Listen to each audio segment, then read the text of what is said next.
Hi, I'm Metta Spencer. Today, let's go to Britain and speak with Paul Rogers. Paul Rogers is a professor of peace studies at the University of Bradford in England and has been on the show at least once before. In fact, only, I believe, once before. But it's a treat to pick up the conversation that took place. I believe he says it was before the invasion of Ukraine. I don't remember, but I know that that's what we need to talk about eventually. So good morning, Paul Rogers. Hello, very nice to be with you, and thanks for having me back. It's a real treat. Let's start off with something I should have started with earlier, the last time, which is I think you already had a new book out at that point, and we didn't talk about your book. But I think that's a good way to start. And then, of course, we will wind up pretty soon talking about our predicament in the world. That is the main problem we're facing in Ukraine. Tell us about your book. Well, it's called Losing Control, Global Security in the 21st Century. It's actually the fourth edition of a book I originally wrote 25 years ago. But this edition is more or less a complete rewrite from the start. When I wrote Losing Control back towards the end of the 1990s, the argument was that the nature of international conflict was changing and likely to change further.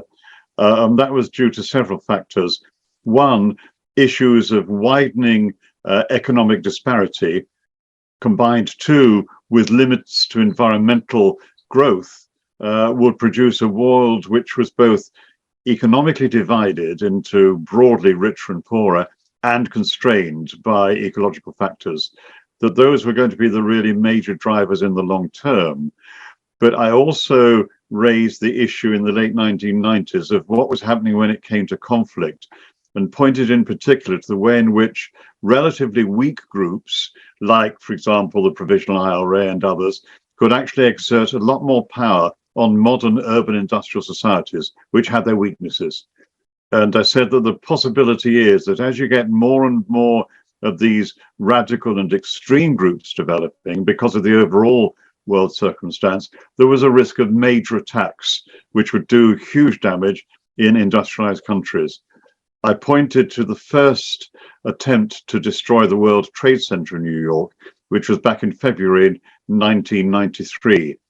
And although that's not well remembered, at the time, it caused a lot of consternation because this particular group, it was Islamist in perspective. It was not in the business of martyr attacks, but it managed to deploy a huge truck bomb underneath the North Tower of the World Trade Center. And when that detonated, the intention was to bring the whole tower down over the Vista Hotel into the South Tower and collapse the entire structure in a matter of a few seconds. That would have been midday and would have killed about 30,000 people, more than Nagasaki, which was the previous worst example. It failed bluntly because the people who tried to do the attack were very effective at producing a large bomb, but didn't know enough about structural engineering. And the structure of the World Trade Center meant that you probably needed 4 rather smaller bombs rather than one big one. That's crude stuff, I know. But the end result was several people got killed and 1,000 or so suffered from smoke inhalation. But it seemed to me that was a very clear indication that there were vulnerabilities in modern industrial societies, which we had to recognize. The activities of the Tamil Tigers in Sri Lanka, the attempt on the Tokyo subway, a whole program of economic targeting by the Provisional IRA in London, which is one of the things that persuaded the British government at the time, a Conservative government, that they had to talk informally to the opposition about Northern Ireland. So that was, if you like, the other argument of the book. But the core argument was a changing world in which the combination of a widening rich-poor divide in a limited world would cause the problems. When it was published about a year before 9/11, to put it politely, it sort of sank like a stone. People didn't buy into this argument, and certainly didn't buy into the argument of vulnerabilities of industrial societies. Come 9/11, and that changed, and the publishers were on to me very quickly, said, you need to add an extra chapter, and we'll bring out another edition, which they did quickly. That did have a wider distribution. It sold in Chinese and Japanese and other translations and the rest. And then a few years later, they asked me to add a couple more chapters, again, to bring it up to date to about 15 years ago.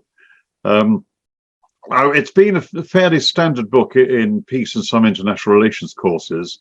And I went back to them about 2.5 years ago and said, well, would it be worth culling those 3 chapters that were added on and putting a new part 2? And they said, no, what we want is for you to rewrite the book from the start. And so basically I spent the first lockdown period of the best part of a year doing that. And that was the book which was published in its 4th edition late last year. So it was essentially a new book, but obviously it still was the 4th edition of something which had been going, well, for half of my academic career, I suppose. So that's where it comes from. The new edition takes us through to the first year of COVID, but obviously it can't take in the whole issue of Ukraine. What the book originally did, though, right back before the end of the 1990s, was to say that if there was a major attack, the West would respond with great force, including occupying countries that it thought responsible, and that this wouldn't work. So I'm afraid that also turned out to be uncomfortably prophetic, because we saw the war on terror in Afghanistan, 20 years of it, the war in Iraq, the problems in Libya and the rest. And so in a sense, it was still pertinent. And what this book tries to do is to look ahead over the next couple of decades as to what we now face. What, of course, it could not do was recognize the specific issue of what you might call, bluntly, old-fashioned wars between major states coming to the fore, because that was something which I think for most people was unexpected. And that, of course, is where Ukraine does come in. The original book did have quite a long chapter on trying to learn from the Cold War, and that particularly looked at the risk of nuclear proliferation and the possibility of, well, to use the crude phrase, the possibility of fighting small nuclear wars in far-off places, and whether they would escalate to something bigger. So to some extent, there was a relevance there. So that, I suppose, is a summary of what I was trying to do then, and how, in a way, I've been trying to update it recently. Well, the first things that you said made me think that maybe the main thrust of it was to point out the enormous potential of nuclear blackmail. Yes. That you know, if a country with nuclear weapons claims to have planted 50 small bombs in strategic places around the world, this has pretty powerful persuasive potential in getting their way. But it sounded as if that's where you were going when you talked about the technological use of subways or this or that by even small groups like the Tamil Tigers. I wasn't even aware of the fact that what did you say? The Tamil Tigers had used subways? Or no, it was the Om Shinriko sect in Tokyo. Yes, it let off sarin nerve gas in the Tokyo underground. Yeah. So the Tamil Tigers, when they suffered a very big loss, the loss of their main city, Jaffna, they retaliated by detonating a huge conventional truck bomb right at the front of the Bank of Sri Lanka in Colombo. And it killed 100 people, injured many hundreds, and did damage to the whole central city district. It was an example of a kind of urban attack on a very large scale. The Tigers also attacked the headquarters of the Air Lanka and destroyed half its planes, and attacked a major oil refinery. So they were in the business of economic targeting, and it's an example of that several groups had followed. In fact, in 1994, a radical Islamist group based in Algeria had actually hijacked an Air France Airbus and were going to try and crash it on the centre of Paris. Now that would have been what, 7 years before 9/11. They failed because the French intercepted it with their gendarmes. But those were markers. But going back to your point about nuclear blackmail, well, I think only last week it was reported that North Korea fired a sequence of missiles which were designed to show that if these had been nuclear armed, they would have done huge damage to South Korea. And that was, in a sense, you could call it a kind of blackmail, a warning to the South Koreans that North Korea could do this. The fact that the South Koreans are under a kind of American nuclear umbrella may make it unlikely, but it is an example of that. On the more positive side, at the end of the Cold War, there were huge concerns about what was called loose nukes, particularly when Russia was going through such huge upheavals. And there were several programs, some of them through Germany, some helped by the United States, in which money was put into helping the Russians safeguard their own nuclear weapons and begin the process of dismantling quite a few of them. That, I think, prevented the risk of the smuggling of, if not weapons, then enriched uranium or plutonium, which could have been used by a nefarious group.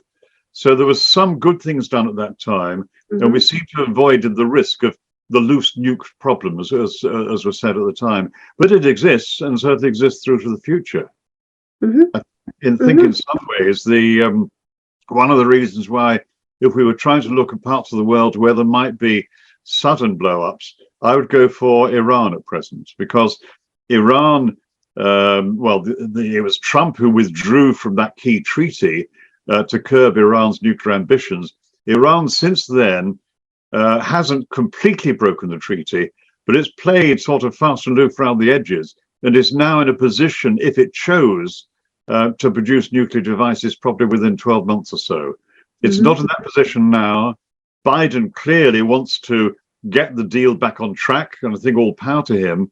But if he fails, and the Iranians are now looking at what the Russians are warning about, maybe then you will find action taken by the Israelis against Iran. I wouldn't rule that out in the next year or two. And of course, Israel now has a very good relationship with Saudi Arabia that is very fearful of Iran.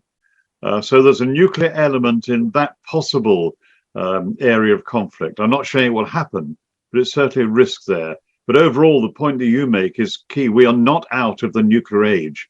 And if we think we are, I think what is happening now is a real wake-up call. There's a lot more work to do, and starting off with far stronger support for the nuclear proliferation treaty. You know, it's already got, about 110 supporters, and I think it must be going to 60 people, 60 countries have actually ratified it. So it's actually in force, declaring nuclear weapons unlawful in something like 60 countries. But the traditional nuclear powers don't want to go that path at the present.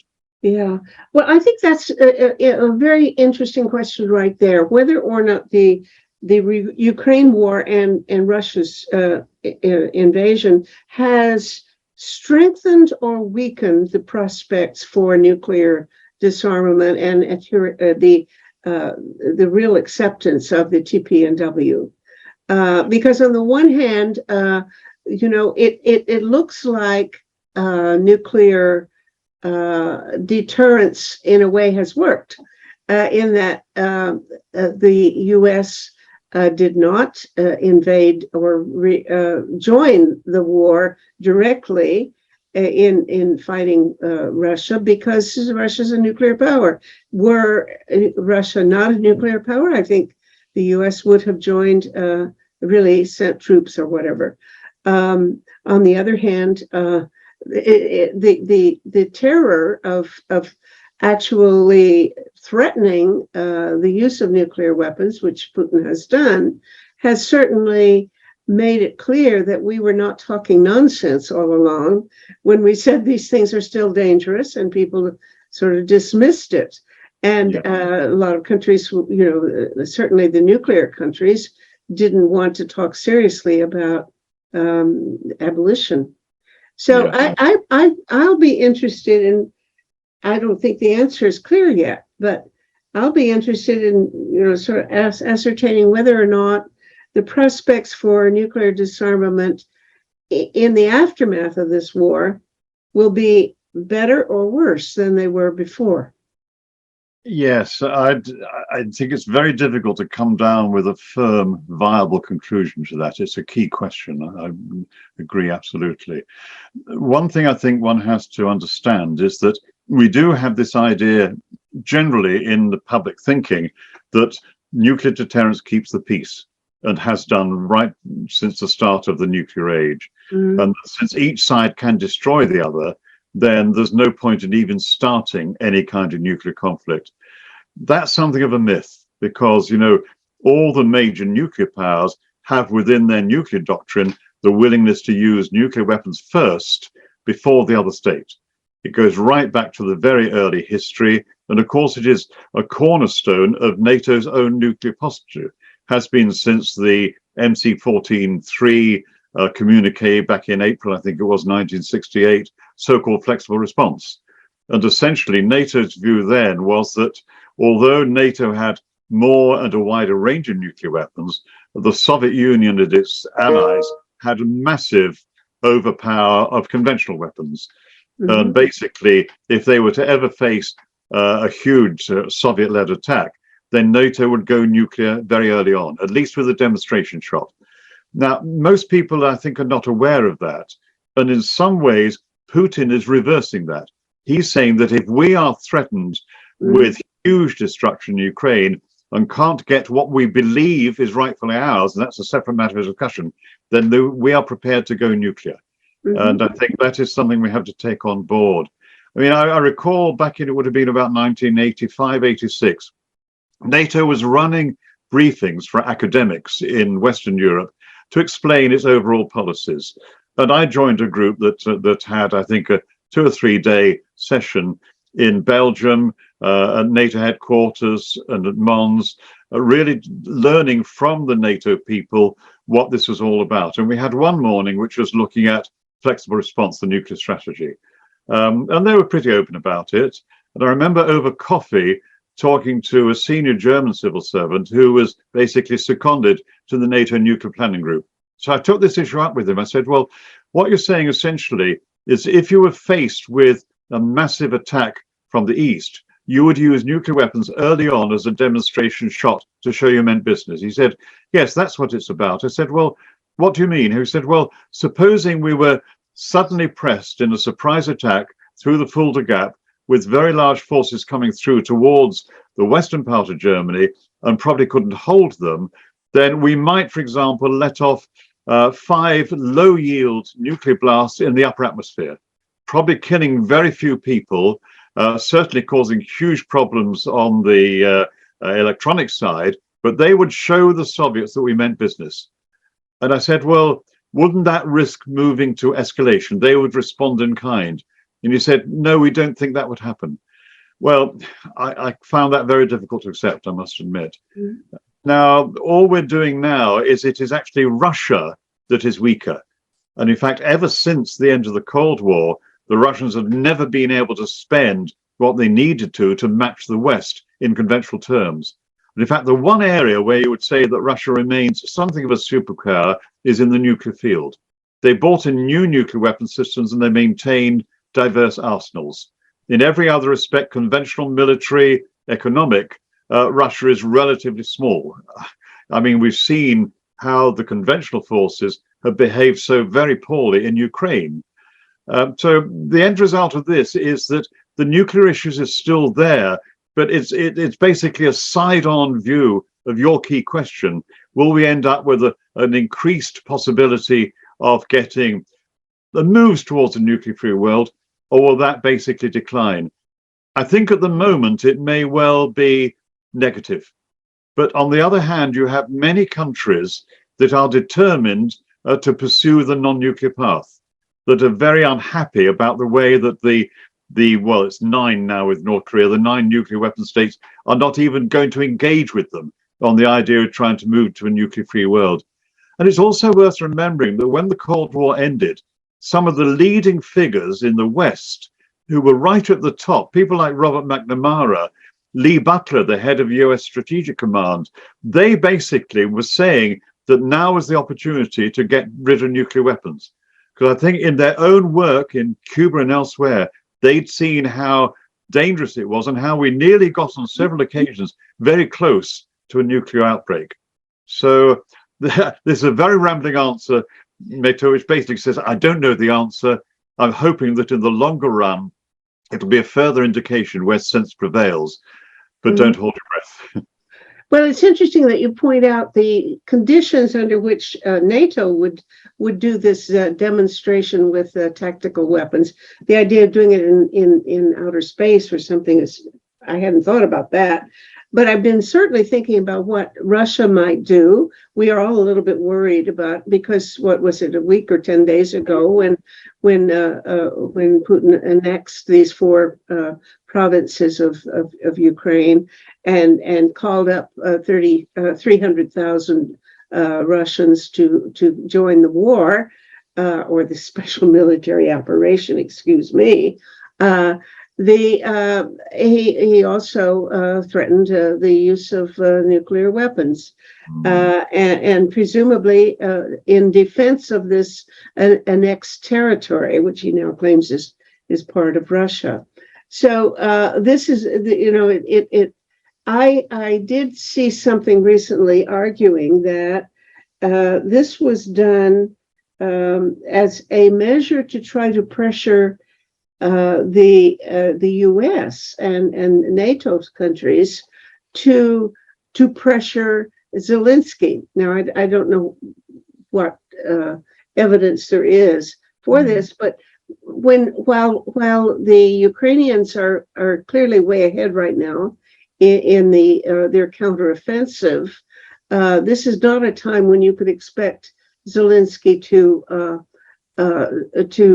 go to negotiations, and it's and by the same token, you can't expect right now Putin to make any such gestures either.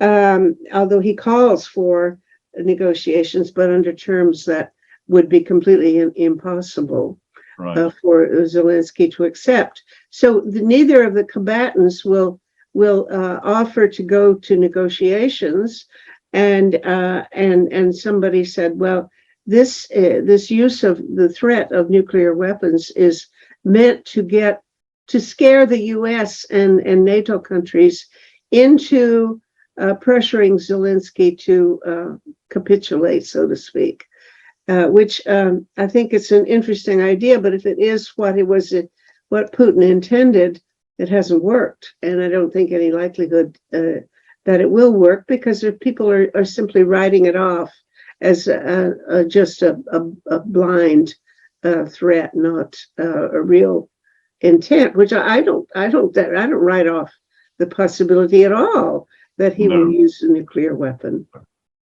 Well, on that particular issue, from what is known or suspected, if Putin did, say, use a demonstration shot, a very low yield nuclear weapon in a relatively remote part of Ukraine to show he meant business, the American response would probably be non-nuclear. But it would probably set out, for starters, to more or less destroy the Russian Black Sea fleet.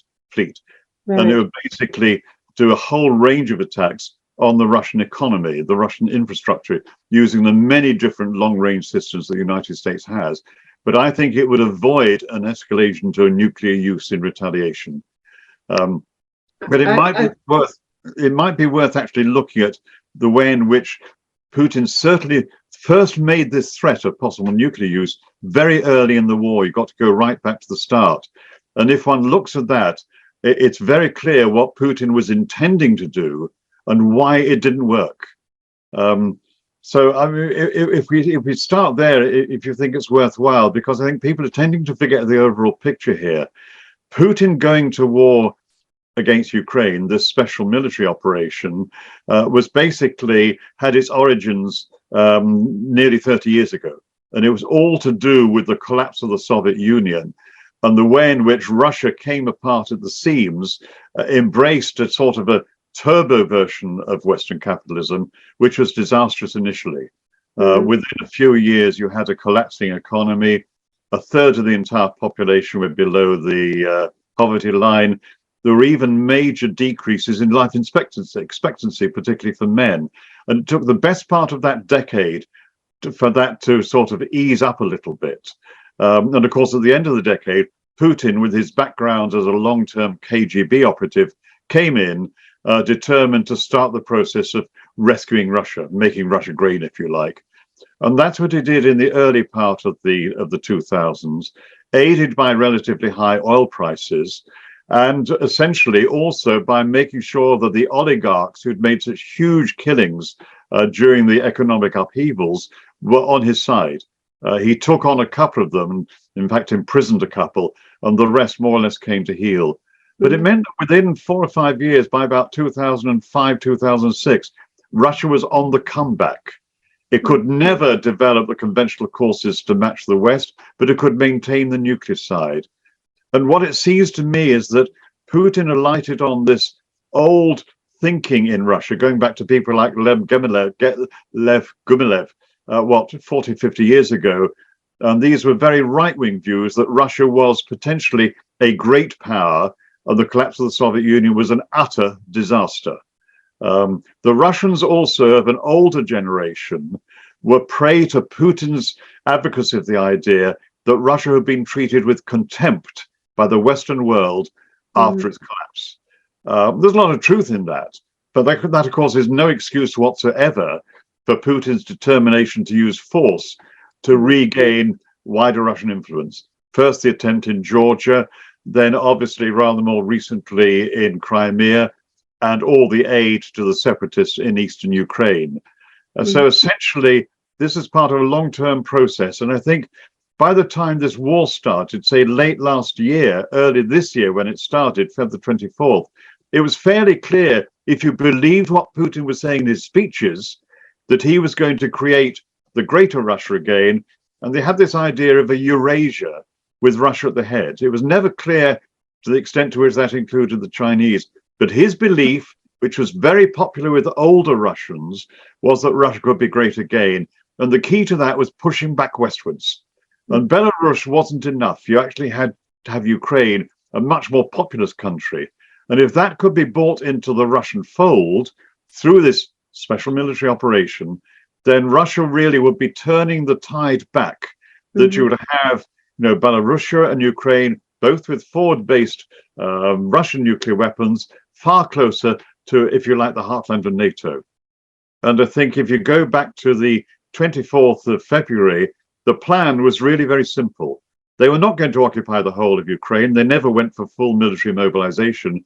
But what they were going to do was to do a rapid strike on Kyiv, take Kyiv, and replace the Russian government, get rid of, the Ukraine government, get rid of Zelensky and install what many people would see as a puppet regime. They would strengthen the borders, the Donbass region and down to Crimea, but essentially they actually thought that most Ukrainians would welcome this. They had this idea that Ukraine was basically being run by neo-Nazis, the Zelensky regime, and that most Ukrainians didn't want it. They were utterly wrong in that. And they also believed that an operation could be mounted quickly to take Kyiv. That was what happened on the night of 23rd, 24th of February, and it went wrong virtually from the start. The airborne landings at a big airfield just away from the center of Kyiv failed because basically the Ukrainians were ready for them with special forces. And so they were never able to make this lightning strike. So within 6 or 7 hours, that aim was lost. And by the Sunday, that's 3 days into the war, it was already clear to Western analysts that Russia could not achieve what it was setting out to achieve. And that's when Putin made that absolute key speech. He was clearly very, very frustrated, and he could see NATO was going to interfere more and more from his perspective. And therefore, that's when he issued his first warning that if NATO did not keep out of this, then all hell would be let loose. In other words, a nuclear strike. And I think people didn't take that sufficiently serious. And after that, of course, they gave up on trying to take Kyiv. They withdrew their forces from the area between Kyiv and Kharkiv, a couple of 100 kilometers to the east. And eventually they withdrew more to the eastern areas, consolidated those. And then if you remember, into about the 4th or 5th month of the war, they started to make inroads in the Ukrainian positions. And it looked like they would slowly creep to expand their territory. Meanwhile, of course, Ukraine was now getting a huge range of support from NATO, and bluntly, it was becoming a proxy war to an extent. Now, that doesn't in any way sort of desist from the capabilities of the Ukrainian army and what they were able to do, the bravery, the courage, the persistence, facing largely superior forces.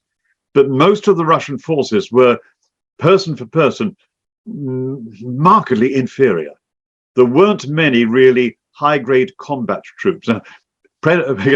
Somebody from peace studies talk about high-grade combat troops. It seems weird, but that's the reality of war. And the Ukrainians were able to face down the Russian forces pretty successfully. And as they got more and more equipment from the West, particularly the start of those highly mobile, long-range, multiple launch rocket systems, the so-called HIMARS, at the start of August, that was when the war started to turn back in Ukraine's favor. And we've seen their successes more recently. But the key thing in all of this, I've just gone very briefly, is that what one has to understand about the Ukraine war is two things. Firstly, it is not winnable by either side. Neither side can win, but neither side can lose. What I mean by that is Ukraine can't lose, because if it looked like it was losing, NATO, which would have huge status to lose, would help in every way possible to make sure it didn't lose. But on the other hand, if Ukraine was winning and Russia was losing, that is when Russia could always escalate to the next stage. The other uncomfortable thing, which people rarely talk about, is if you look worldwide, globally, the support for the West is not as strong as people think. In many countries across the global South, people are much more cautious. They're much more likely to treat it as a plague on both your houses. They're not supporting Russia. Yes, but excuse me, but yesterday there was a vote at the UN. 143 countries condemned Russia's attack, and 5 supported it. So that's pretty good. You can't argue with that kind of disproportionate response. No, I disagree. 143 governments supported it. You look at public opinion, and time after time, the governments are not supporting. It's not that people are against the West. It's that people see plague on both your houses. And you see that right across Africa, particularly any country that has basically experienced relatively recent colonialism. And across the Middle East, which saw what the coalitions did in Afghanistan and Iraq, I'm afraid the feeling is pretty strong. It's very uncomfortable to say this, but the blunt truth is the terrible violence which has been meted out in Ukraine by the Russians is not that much more extreme than what happened in Iraq, with 200,000 civilians killed so far.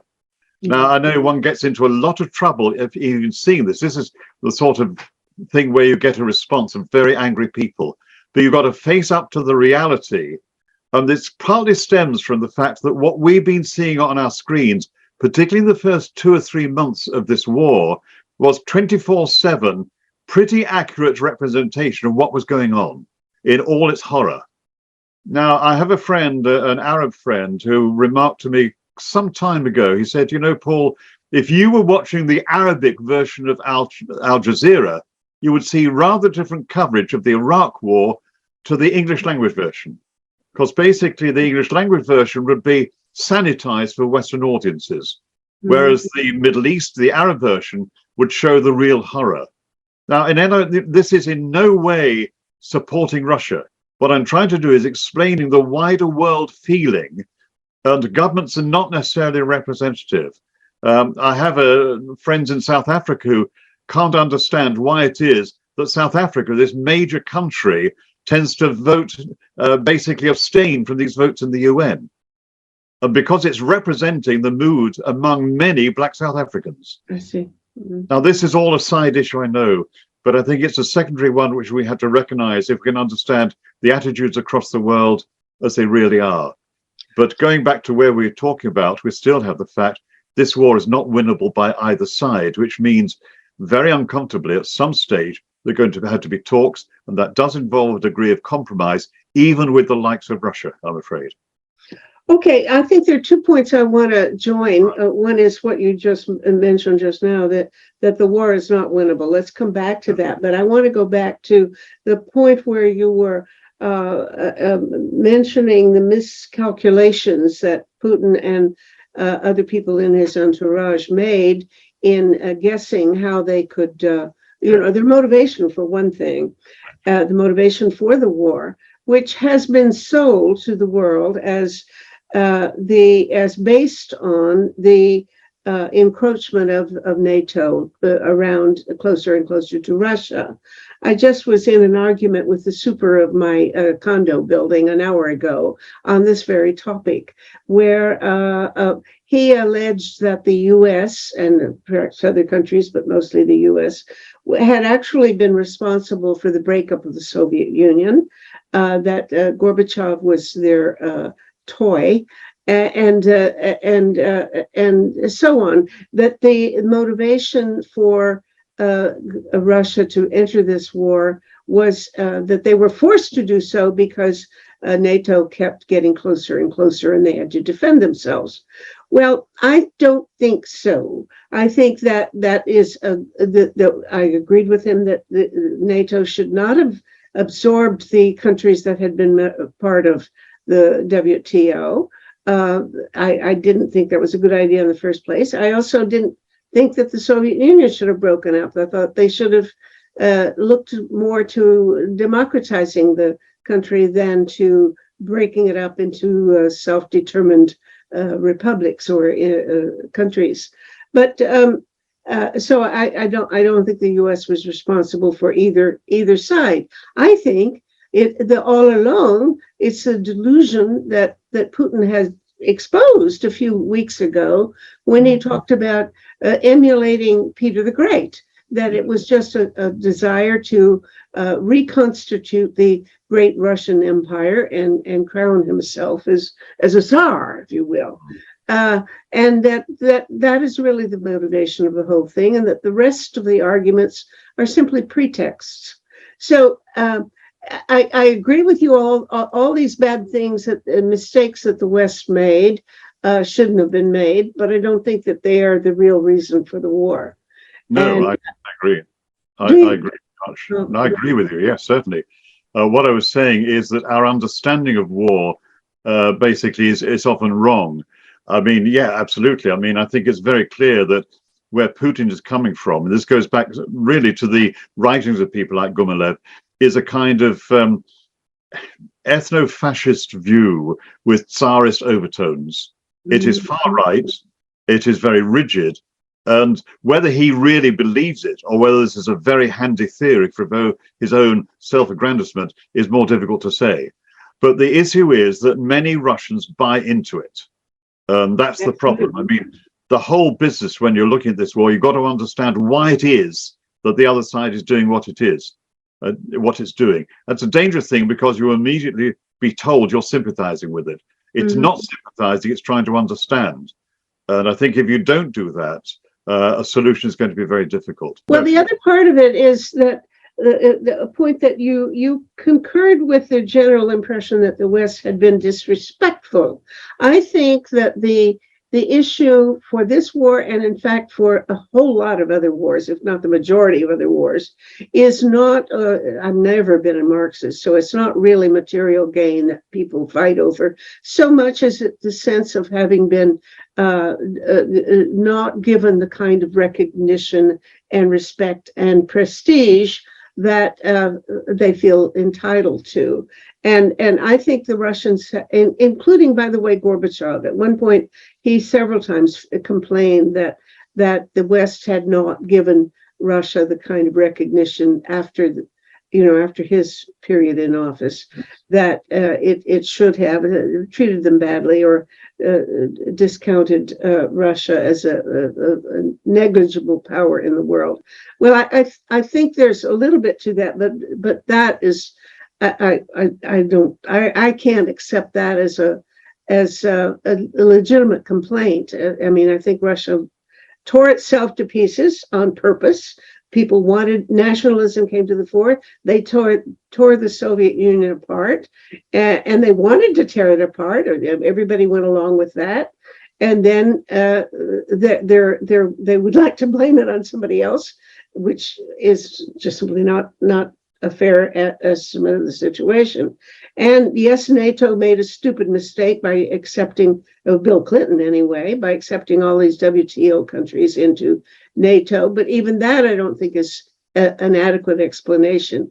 I think it's a kind of a sense of humiliation and a desire for retribution for the being discounted as a great power or a major civilization, if you will.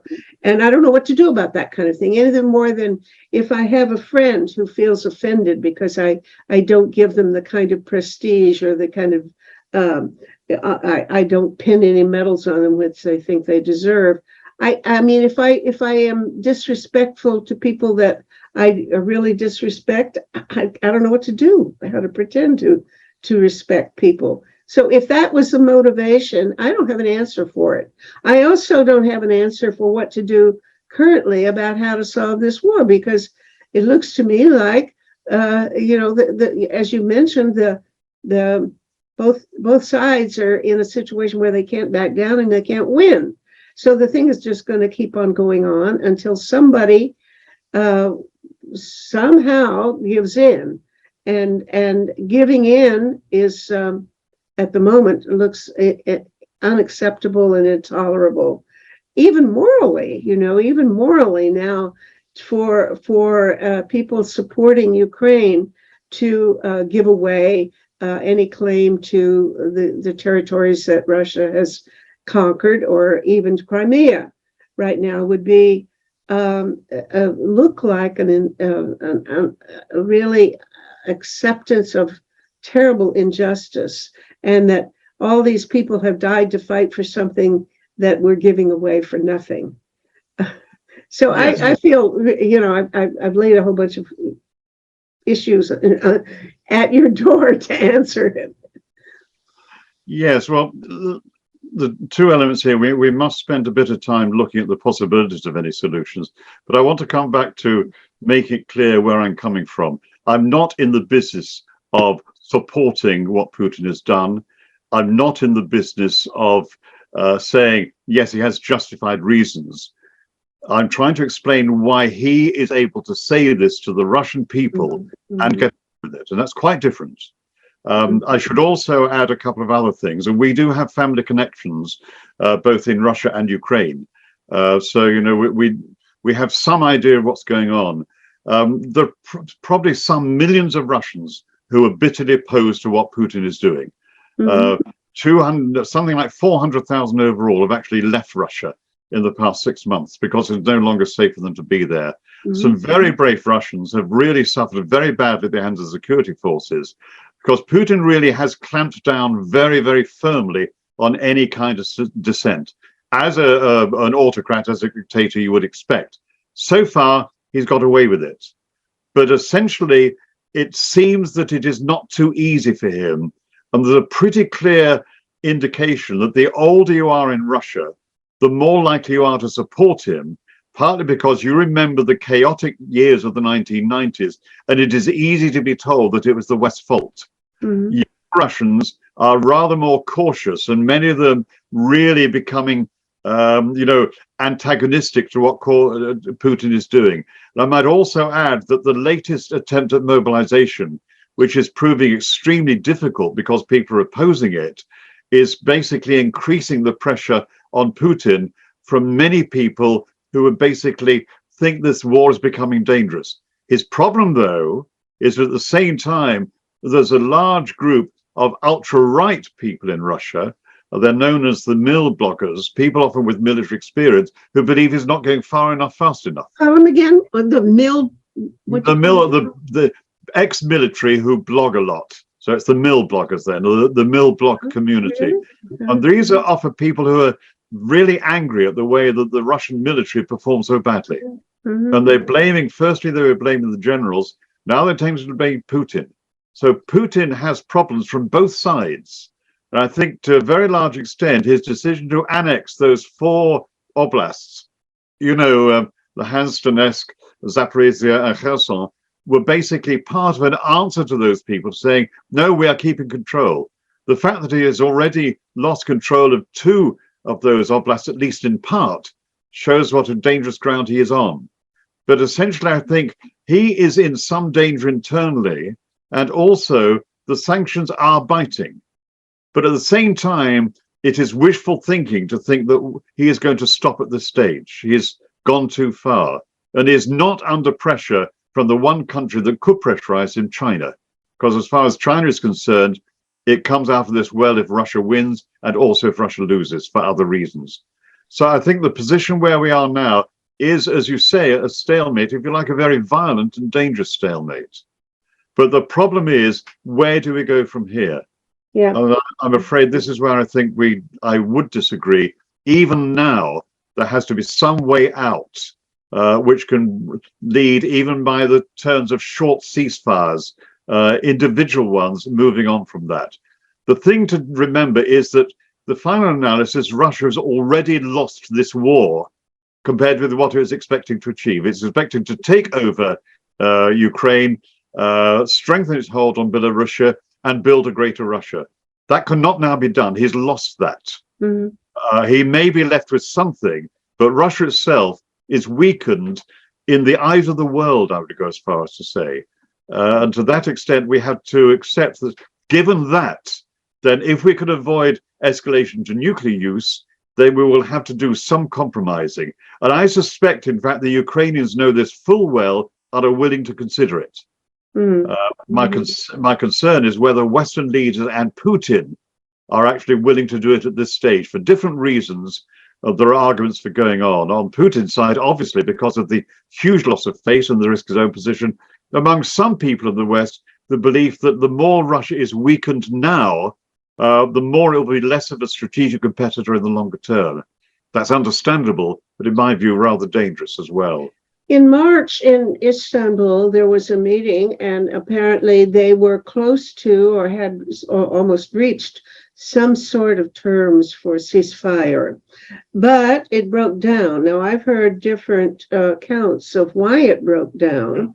One person, a peace person, told me he thought it was the U.S. that pressured Zelensky to not accept it. But I believe I certainly have read that it was really Russia that had made some demands that in effect would have given Russia basically veto power over all kinds of military positions inside Ukraine, so that when they couldn't accept that. Yeah. So it was the question is why that failed, and whether anything. Well, I don't see any progress at all that makes it more likely right now to get to the bargaining table. Well, on that first issue, there was a slightly different version which was widely publicized in Britain. When those possibilities of talks came about, it coincided with a very sudden visit of our own Boris Johnson to Ukraine for direct talks with Zelensky. And quite senior Americans who basically are very close to the administration have written up that essentially there was suggestions to Ukraine that it would not be a good idea to hold the talks at the time. I wouldn't put it stronger than that. I don't know what the truth of it is, but the more important point is the second point you make. Are there any prospects now? Well, I think there are a couple of things to remember here. One is that there have been regular meetings between Ukrainians and Russians right through. And I'm talking now about the talks pretty skillfully aided by the UN and also to an extent by Erdogan in Turkey, which have ensured that the grain shipments have started again. And they're going, and this is in July, we're only talking about 3 months ago, there were real fears of a world food crisis. Now, those have been slightly eased by the fact that Ukraine, being one of the world's breadbaskets, is now exporting again. And that is aid. Now, it's certainly true that for the Russians, that basically would appear to be a climb down. But on the other hand, they were probably taking flack from the likes of Egypt about the increase in grain prices. So there may be reason for that. But it happened. The more important thing is there have been regular meetings. At a lower level, there have been many meetings about prisoner exchange and even exchange of wounded people, often facilitated ably by the Red Cross and probably with the UN involvement as well. So there are, in a sense, some engagements even now, and we tend to forget that. I admit that does not mean that the prospects for more direct talks are there. But I suppose all I'm saying is that if we take the view that there cannot be any kind of negotiated settlement which gives anything to Russia, I have to say I think that's very dangerous. Well, I am so torn in my values now. Yeah. I'm full-time peace activist, and I don't see a promising peaceful solution. And I'm the last person in the world to feel comfortable with the terrible conclusion that means that what else do you have except, give these guys more guns. I can't live with that.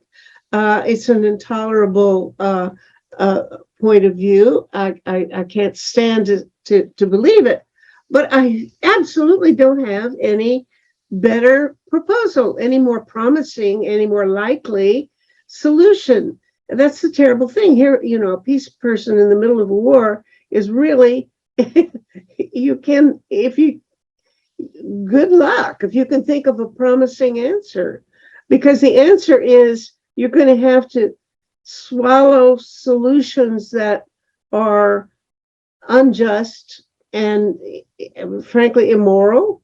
There's no question that the sacrifice of all these lives will be, there's no benefit that will come from all these deaths. Yeah. So it's intolerable. At the same time, I don't, as a peace activist, I can't think of a workable alternative proposal. No, I could see that very strongly. And I mean, I share that to quite an extent. But the reality is we are where we are now. And in these circumstances, if basically Ukraine is sufficiently armed to get a victory over Russia and evict all the Russian forces, the chances are that this will go nuclear. Mm-hmm. And in fact, Western states have been cautious about this. The HIMARS weapons, which have made such a difference to the war, United States could supply a much longer version, the ATACMS, which has been in service for years, has a range nearly 3 times as long, as high as the HIMARS. That could basically change the war much more in Ukraine's favor. There are many other things that NATO could do and could have done already to increase the tempo of the war and make the war even more difficult for Putin. The reason they have not done that is because they know that this could easily escalate out of control, and they're facing up to that. But the next step of trying to find a way out is going to be incredibly difficult. But I'm afraid this is one of the problems of living in the nuclear age, in that nuclear blackmail is possible. And if we don't accept that, then if this war goes on and essentially the Russian system begins to come apart at the seams, then we really could be in the first use of nuclear weapons since Nagasaki, whether we like it or not. And we may have to accept some compromise. As I say, there are 2 elements to that, or 3 elements. One, of course, it would stop the killing, but the second element is that it will be massively on favor of Ukraine, given the circumstances of the war. But the third element, as there has to be some minor way out for the other side. It's a different kind of world we live in, and it's very difficult to come to terms with. It's worth remembering that, many people do argue, I think very cogently, that much of the origins of the Second World War was from the treatment of Germany after the Peace of Versailles. And interestingly, the way that the West treated Germany when you did have the surrender, and indeed Japan when you did have the surrender, was not treat them to countries that could be pillaged by the West. And essentially that, it actually indicated, I think, a degree of maturity, which we tend to forget. I mean, there was all that controversy in Japan about whether the emperor would even remain on the throne, and the Americans accepted that. And many people in the United States argued that that was a mistake. But in the longer term, it turned out to be a wise decision. It's a very uncomfortable thing to face at present, particularly given the huge loss of life we've seen. But that, I'm afraid, I think has to be a reality. And what we have to do is to achieve that as best we can. Yeah, I've been reading some. Well, I was thinking of something by Boris Kagarlitsky, Yeah. who wrote a very interesting piece recently. Basically, I think acknowledging the dilemma that we're in, that we can't. There is no promising solution for this at the present. But he pins all his hopes on some kind of regime change, that within Putin's entourage, there may be people who would like to replace him. And if that were to happen, of course, you might get somebody who's just as bad or worse, but not Yes. very likely. I think that that if since I am stumped about what I really want to hope for, I think for the moment I will try not very promising kind of wish, which is that somebody will just ease Putin out of power and replace him with, let's say, Navalny or somebody like that. But I don't, obviously that's a long under likely prospect. We simply do not know the answer to that, but there is at least a risk. I would say probably an equal risk that Putin is either assassinated or pushed out and replaced by somebody even tougher.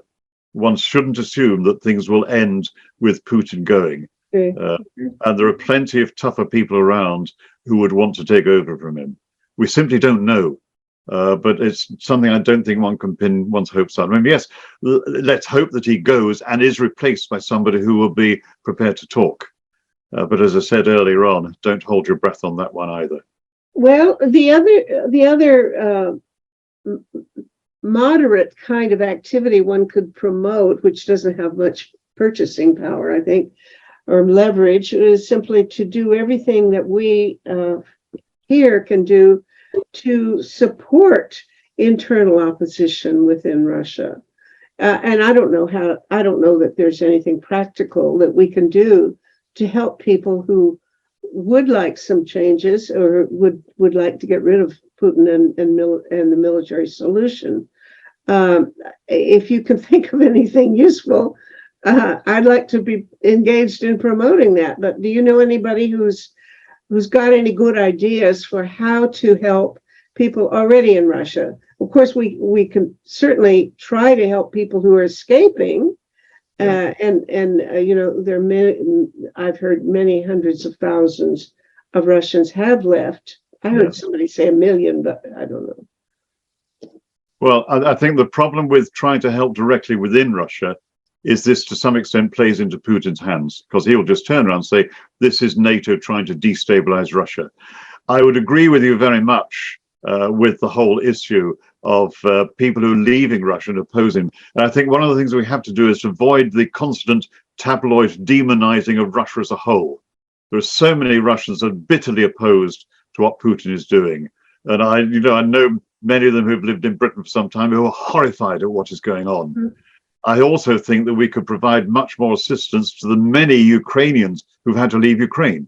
A lot of help has been provided in many parts of Western Europe, the Germans, the Poles in particular, but there's still a lot more needed for that. And Ukraine will need a lot of help in trying to rebuild. But yes, we feel rather powerless on this. And I think we have to face up to that. Mm-hmm. We look for the possible ways forwards, and they're not easy. I mean, there's no straight answer to this, except I would come back to the point I've made repeatedly. This has to end without further major escalation because of the nuclear factor.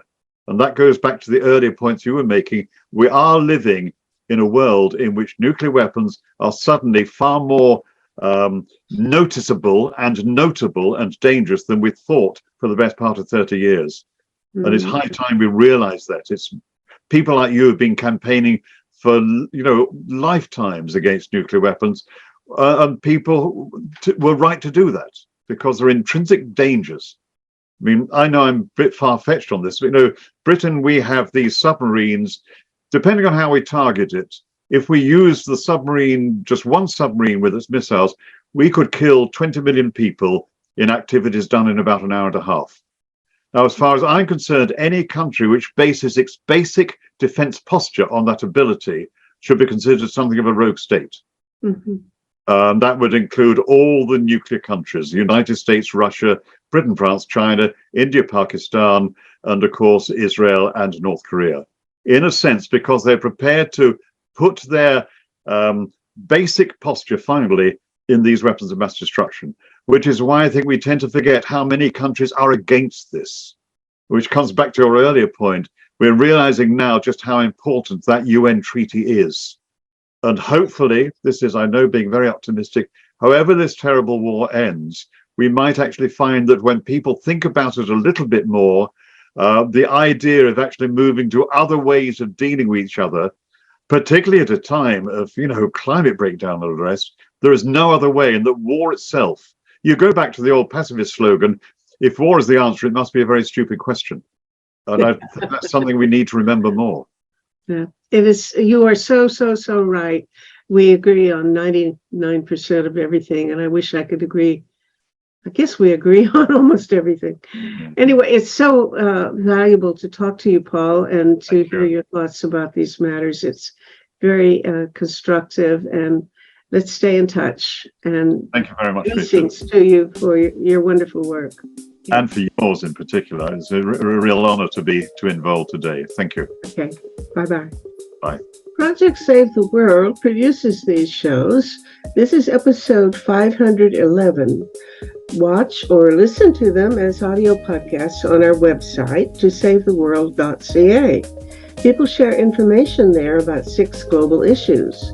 To find a particular talk show, enter its title or episode number in the search bar or the name of one of the guest speakers. Project Save the World also produces a quarterly online publication, Peace Magazine. You can subscribe for $20 Canadian per year. Just go to pressreader.com on your browser, and in the search bar, enter the word peace. You'll see buttons to click to subscribe.